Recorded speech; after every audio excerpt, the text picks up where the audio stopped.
Assalamualaikum warahmatullahi wabarakatuh. Halo semuanya, apa kabar? Semoga dalam keadaan sehat ya.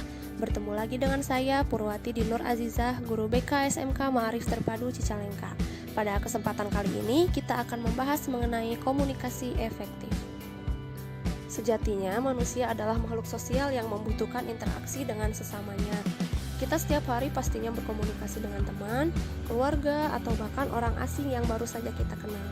Berkomunikasi dengan baik akan sangat membantu kita untuk bisa saling memahami satu sama lainnya, menghindari kesalahpahaman, dan tentunya membuat orang lain senang berbicara dengan kita.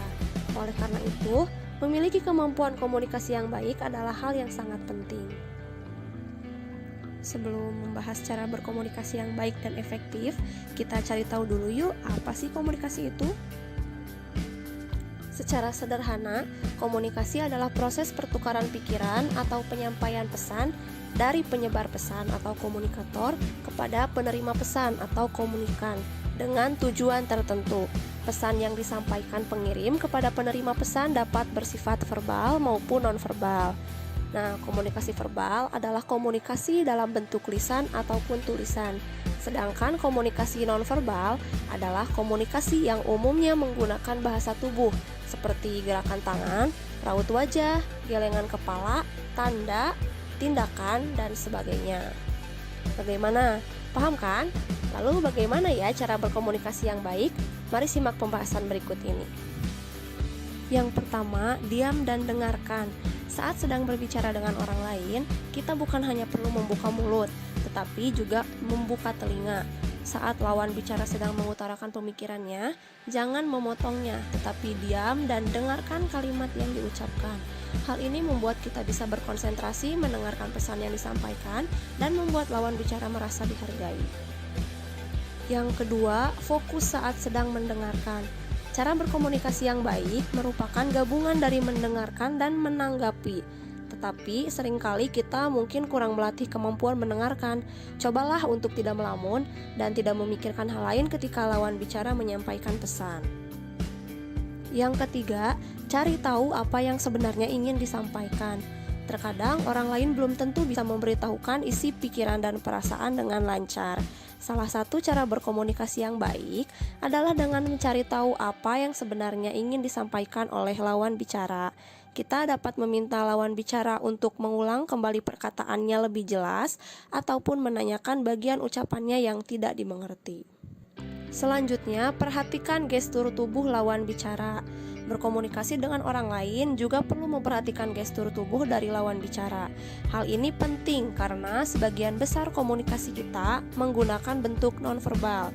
Gestur tubuh orang lain dapat menampilkan bagaimana pemikiran atau perasaan lawan bicara terhadap kita. Misalnya, kurangnya kontak mata menandakan bahwa orang tersebut tidak tertarik melanjutkan pembicaraan dengan kita. Jangan lupa juga untuk memperhatikan gestur tubuh kita, karena lawan bicara dapat menganalisis kita melalui gestur tubuh yang ditampilkan. Kemudian, terbuka dan jujur. Salah satu kunci cara berkomunikasi yang baik adalah dengan menjadi orang yang terbuka dan jujur dalam menyampaikan pemikiran serta perasaan. Berbohong tidak hanya merusak kepercayaan orang lain terhadap kita, tetapi juga membuat orang lain tidak ingin terbuka dan berbicara lagi dengan kita. Bila kita baru saja berkenalan dengan orang baru, sampaikan saja hal-hal yang bersifat umum dan tidak menyakiti perasaan lawan bicara. Lalu, menghargai pesan yang disampaikan. Selalu hargai tiap perkataan, pemikiran, perasaan, maupun masukan dari orang lain. Karena semua orang memiliki perspektifnya masing-masing. Jika kita ingin dihargai, maka hargailah pendapat orang lain. Selanjutnya, sisipkan humor. Kita tidak perlu menjadi orang yang lucu atau selalu melontarkan lelucon, tetapi kita dapat sesekali menyisipkan humor ke dalam percakapan dengan orang lain untuk membuat diskusi menjadi lebih menyenangkan. Perhatikan juga siapa lawan bicara kita. Bedakan humor dengan teman dan humor dengan orang yang lebih tua. Kemudian, mencari solusi jika ada masalah. Saat ada masalah, jangan saling menyalahkan. Cara berkomunikasi yang baik berpusat pada mencari solusi yang terbaik. Fokus pada pemecahan masalah dan berbaikanlah setelah konflik selesai dengan cara meminta maaf. Lalu, jangan terbawa emosi. Biasanya kita mudah terbawa emosi saat sedang berdebat atau berdiskusi. Namun, membicarakan suatu hal dengan emosi justru tidak akan memberikan jalan keluar. Oleh karena itu, tetap tenang dan bijak dalam menghadapi perdebatan. Selanjutnya, pusatkan pada masalah yang dibahas. Terkadang kita dan lawan bicara yang terbawa emosi akan terus saling menyalahkan dan malah membahas masalah lain yang tidak berhubungan dengan fokus masalah saat itu. Pastikan bahwa kita tidak melenceng dari masalah yang sedang dibahas. Jika lawan bicara membahas perkara yang lain, sampaikan kepadanya untuk fokus pada masalah yang sedang dihadapi sekarang ini. Kemudian, jangan takut kompromi.